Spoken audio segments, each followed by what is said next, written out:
Noticias del exilio, día 10 de noviembre de 2025. Pasa que te cuento.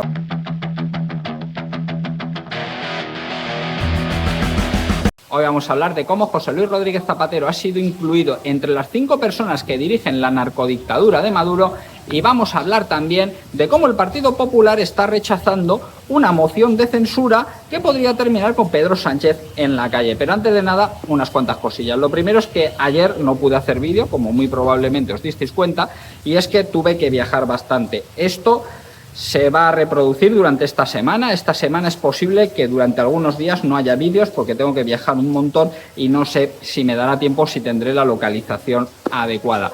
Además, como veis, hoy estoy en un lugar distinto. Hoy estoy en el restaurante del hotel en el que me alojo porque está lloviendo un montón y no puedo hacerlo en la calle. Bueno, vamos a lo que vamos a las noticias del exilio, y la primera, bueno, pues lo de siempre, protagonizado por los de siempre. Arrestados 3 hombres por secuestrar y violar durante 7 días a una mujer en Alicante. La Policía Nacional diferencia a uno de ellos como autor principal de la retención ilegal y las agresiones sexuales, mientras que los otros 2 únicamente actuando como cómplices. Unos hombres, unos hombres. Qué sospechoso cuando dicen eso de unos hombres de Hombrelandia. Vamos a ver en otro medio qué dicen. Un argelino ingresa en prisión por secuestrar y torturar durante 7 días a una mujer en un narcopiso de Alicante. Anda, mira, que era argelino, Qué casualidad que se les ha pasado decir la nacionalidad. Descuidos que habrán tenido en ese medio de comunicación. Por eso es importante que te informes en medios de comunicación donde nunca se omite la nacionalidad o el estado legal de esa persona, porque luego resulta que muchos de los delitos los comete gente que ya está cometiendo otro delito, como estar dentro del país sin los papeles adecuados. En fin, no voy a extenderme mucho más en esto y os voy a poner a Santiago Abascal, que os cuenta a él qué es lo que sucede en España y que la gente se está largando por cosas como esta y como por los impuestos. No sé hasta qué punto se puede prescindir de toda esta población migratoria de forma tan sencilla sin que tenga un impacto ahora mismo en la economía española. Bueno, de forma tan sencilla no. Nadie está diciendo que esto sea sencillo. Es muy complicado. El problema es de los más gordos que tenemos. Pero yo desde luego pienso que España no necesita más inmigración. Porque ahora nos dicen los culpables de la inmigración masiva que quieren traer talento. No han traído talento. Han traído inmigración de manera legal y ilegal, probablemente con poco talento, y el talento se ha ido de España. Los jóvenes tienen que irse fuera de España para tener buenos salarios. Los jóvenes tienen que irse de su propio país y nos dicen que tenemos que importar gente de otros lugares. Entonces, nuestra posición es muy clara. Cuando hay un 10% de españoles en paro, cuando un 15% de la población inmigrante legal está en paro en España, cuando un 25% de la población africana inmigrante legal en España está en paro, creo que el problema no es de inmigración. El problema es de estructura económica y el problema es de cómo España decide parar y reordenar el país, que creo que es lo que hay que hacer. ¿Y eso qué significa? Pues que al que entra ilegalmente se le manda a su país, es decir, repatriaciones. No se puede seguir mandando el mensaje de que aquí cabe todo el mundo. Al que está aquí ilegalmente cometiendo delitos hay que deportarlo. Y al que está aquí legalmente y ha dejado de trabajar y vive de la asistencia social, pues probablemente también hay que decirle que se vaya a su país. Yo creo que eso es todo lo que hay que empezar a hacer. ¿Qué están haciendo? Al contrario, promover esa inmigración ilegal, regularizarla, nacionalizarla a toda prisa, sin que sepan español, sin que renuncien a su nacionalidad anterior, probablemente para alterar el censo electoral en España, porque es su última esperanza para poder ganar unas elecciones. Y desde luego nosotros ante eso vamos a resistirnos. Seguir expulsando a nuestros jóvenes y al talento que hay en España, porque los salarios no alcanzan para poder alquilar una vivienda, para poder comprarla, para poder formar una familia, y a la vez traer gente de otros lugares por cualquier vía, de cualquier manera, es algo que nosotros no vamos a aceptar nunca. Permítame una pregunta sobre esta cuestión. Una parte importante de los inmigrantes que están en España, han venido en los últimos años, son de nacionalidad o de nacionalidades latinoamericanas, de Latinoamérica. Su acceso a la nacionalidad es más fácil en términos de periodo de tiempo por la reforma del Código Civil de 1956. Últimamente por ejemplo, el Partido Popular ha establecido como un discurso de los latinoamericanos prioridad. Hemos visto en la Comunidad de Madrid esfuerzos institucionales manifiestamente orientados a no solo a acogerlos, sino a agradarles. 12 de octubre. Y bueno, Abascal no menciona explícitamente los impuestos, pero lo haré yo. Hay gente que se va de España porque gana poco. Dicen que ganan poco. A ver, el problema en España no es que ganes poco, el problema es que de lo que ganas el Estado te roba una parte muy importante y a ti te llega una parte muy exigua. Ese es el problema de España. Y luego también hay un discurso que últimamente se está imponiendo, que es que la gente se va de España porque con 1.000 y pico euros no puede vivir. Y sí, hay casos así, hay casos de gente que tiene un salario bajo y se va de España para tener un salario alto. Pero hay más casos de gente que tiene un salario que en España se consideraría medio o alto, como podrían ser 2.000 y pico, 3.000 euros, y se van de España porque van a cobrar el triple. Y este caso yo me lo conozco muy bien, porque este fue mi caso. Yo cuando me fui de España no es que cobrase muy poco, yo tenía un buen sueldo. El problema es que cuando fui a ver cuántos impuestos tenía que pagar en España, porque yo por aquel entonces residía en Reino Unido, me dijeron que tenía que pagar un 54% de lo que estaba ganando entre IVA, cotizaciones de autónomos, IRPF y gastos de asesoría, que yo también se los imputo al gobierno, porque tener que contratar a un mercenario para que te defienda de la mugre del gobierno, yo creo que también es un gasto imputable a ese mismo gobierno. Así que dije que les den por el culo y me piro a Tailandia. Y luego hay otra historia que dicen, bueno, pero es que el dinero no va donde tiene que ir. Es que no hay justificación para robarle el 50% de su sueldo a una persona, ni aunque lo estés destinando a lo que lo tuvieses que destinar. Y un 54% es demasiado, y un 40% también, y un 30% también. Es demasiada la presión fiscal que hay en España. Y sí, también es verdad que ni siquiera va donde tiene que ir, y donde se supone que tiene que ir básicamente es una casa de putas donde no se aclara a nadie, como por ejemplo la seguridad social, la sanidad o como lo queráis llamar. Aquí tenéis esta noticia que esto debería ponerle los pelos de punta a cualquiera. 7 comunidades pagan por pruebas en la sanidad privada por no estar preparadas aún para usar las máquinas contra el cáncer que donó Amancio Ortega en 2021. La complejidad de unos aparatos que han costado 280 millones, los requisitos de seguridad de los edificios y la formación de los operarios pueden retrasar hasta 2029 la puesta en marcha al completo en el sistema público. Ojo a esto, Amancio Ortega dona unas máquinas valoradas en 280 millones de euros para combatir el cáncer. Esto fue en 2021. Estamos en 2025 y esas máquinas todavía no se han puesto en marcha porque hay unos requisitos de seguridad, porque los operarios no están bien formados, por zarandajas. De hecho, dicen que hasta 2029 muy probablemente no se puedan poner en marcha. Cuando las donó Amancio Ortega eran lo último para combatir el cáncer. Lo último. Y cuando las vayan a utilizar estos merluzos van a estar obsoletas. ¿Esto qué cojones es? O sea, encima tienen que pagar a la sanidad privada para poder hacer eso que podrían estar haciendo ellos con unas máquinas que les han dado gratis. Vosotros imaginaos que a un hospital privado le regalan estas máquinas. Te digo yo que en menos de un año, bueno, es que un año me parecería demasiado para que las tengan en pleno funcionamiento, pero claro, como es lo público, ay, señor, no se altere, es que tenemos unos requisitos y tenemos una burocracia que cumplir. Mire usted, se va a morir de cáncer, pero va a estar usted la mar de regulado. Y sí, por esto también me largué de España, porque estoy hasta las narices de un sistema público que por más que te digan no funciona, ni va a funcionar jamás, porque lo público no puede funcionar bien. Cuando tú pones a alguien al frente de algo y no se está jugando nada, porque los directores de los servicios públicos no se juegan nada, ellos van a seguir cobrando su sueldo, vaya bien o vaya mal, entonces obviamente no van a hacer lo mejor, van a hacer lo mejor para ellos, no lo mejor para los demás. ¿Y sabéis lo que sí es bueno para un director de un hospital público? Lamerle las botas o cualquier otra parte corporal a un ministro. Aquí tenéis el documento de Alvise Pérez, que ha denunciado a un hospital por colar al ministro Óscar Puente, que se saltó todas las colas, la cita previa y todas las historias que tienen que hacer los zarrapastrosos como tú. Porque sí, eso es lo que considera el gobierno que eres tú. Un zarrapastroso, un plebeyo, un lacayo, un esclavo, uno que lo que tiene que hacer es pagar y callar.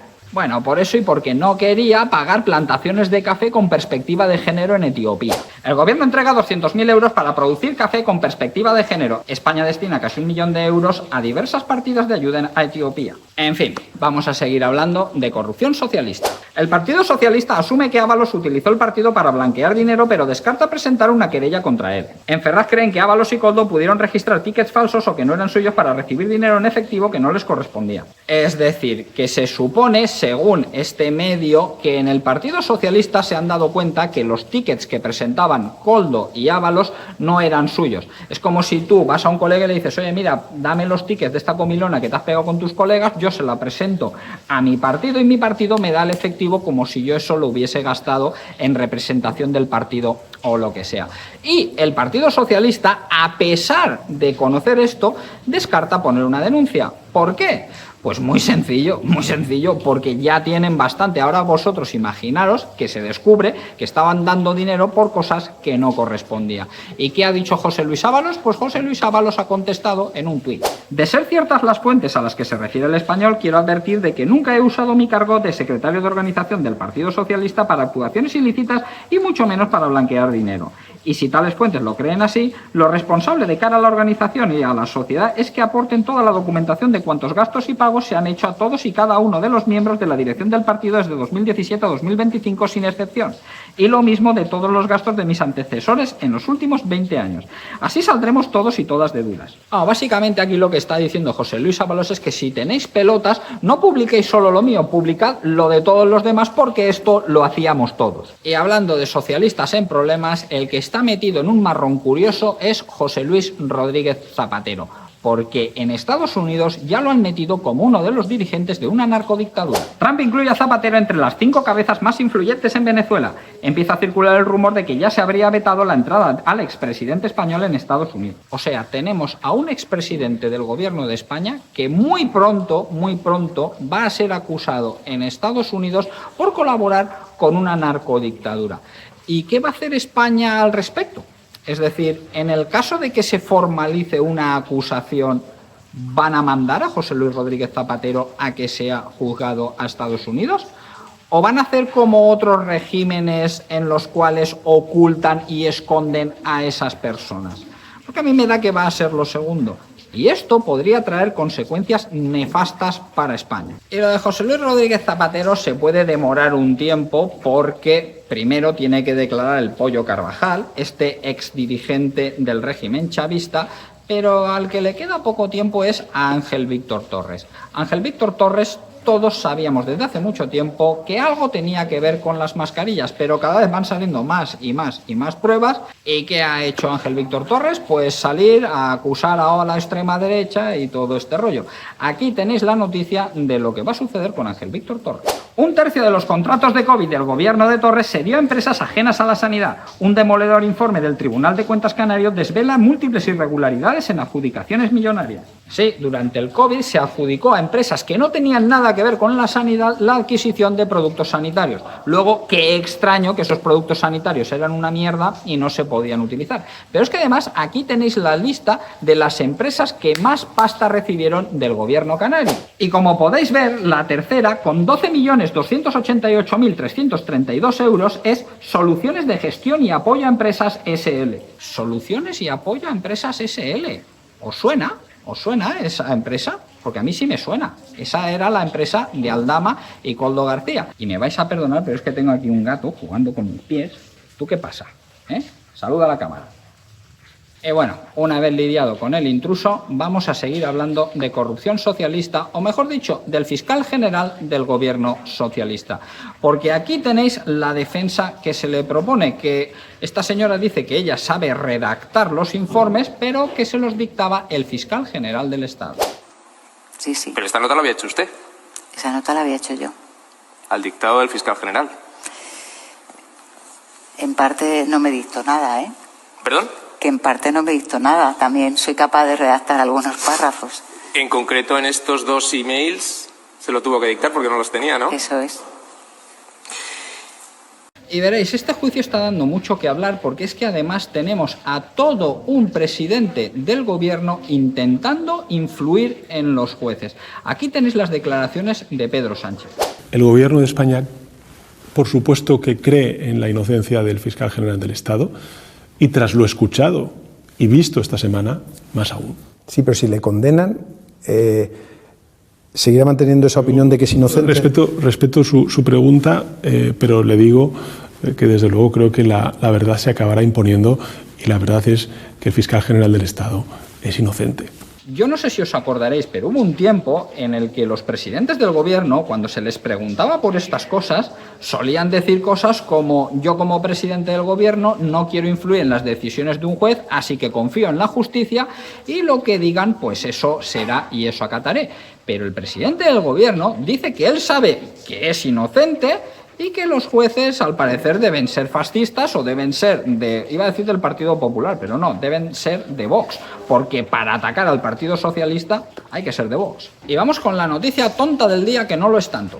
El virus no está en las gallinas. Hemos aceptado que los que mandan pueden confinarnos, prohibirnos, multarnos o vacunarnos sin explicaciones. Mira tú que me ha encantado este titular y este artículo, porque se sabe que el virus no está en las gallinas, pero ¿qué es lo que se ha hecho? Confinar a todas las gallinas de corral. ¿Por qué? Pues porque le sale de los cojones al gobierno y ya está. ¿Y tú quién eres tú para discutir lo que dicen tus amos? A ver, esclavo, esbirro, lacayo, ¿quién cojones te has creído que eres tú? Si el gobierno te dice que te pinches, pues tú te pinchas. Si el gobierno te dice que te quedes en tu casita, tú te quedas en tu casita. Y si el gobierno dice que tus gallinas tienen que estar dentro, pues tú metes las gallinas dentro y te callas la puta boca. Esto es lo que quieren. Y a esto es a lo que vamos. Pero lo peor de todo es que la gente lo está aceptando. Lo peor de todo es que la gente dice: ah, bueno, pero como lo dicen, pues ya está. Y lo hacen, y no se rebelan, y nadie dice absolutamente nada. Y veréis, lo de las gallinas puede parecer una tontería, y para la mayoría de gente es completamente irrelevante, porque la mayoría de gente no tiene gallinas.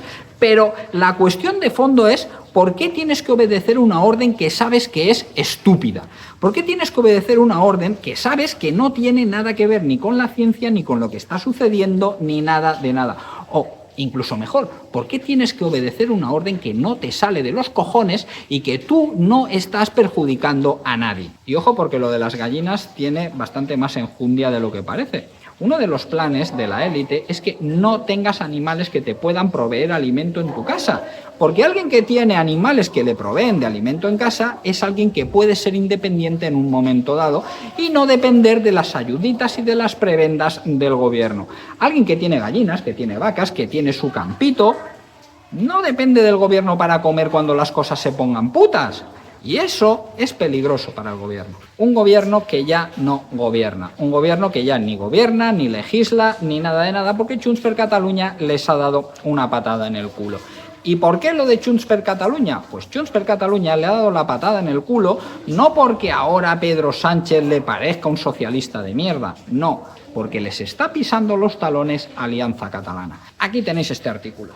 Así es como Alianza Catalana dinamita los tabúes de Junts y Orriols se merienda a Puigdemont. Os voy a explicar un poquito de qué va la derecha separatista en Cataluña. Porque mucha gente confunde Esquerra Republicana de Cataluña con Junts per Catalunya o con Alianza Catalana y demás. Dentro de la derecha, dentro de los senyorets catalans, que han sido toda la vida los empresarios, la gente de dinero de Cataluña, estaba Junts per Catalunya, que antes se llamaba Convergència i Unió.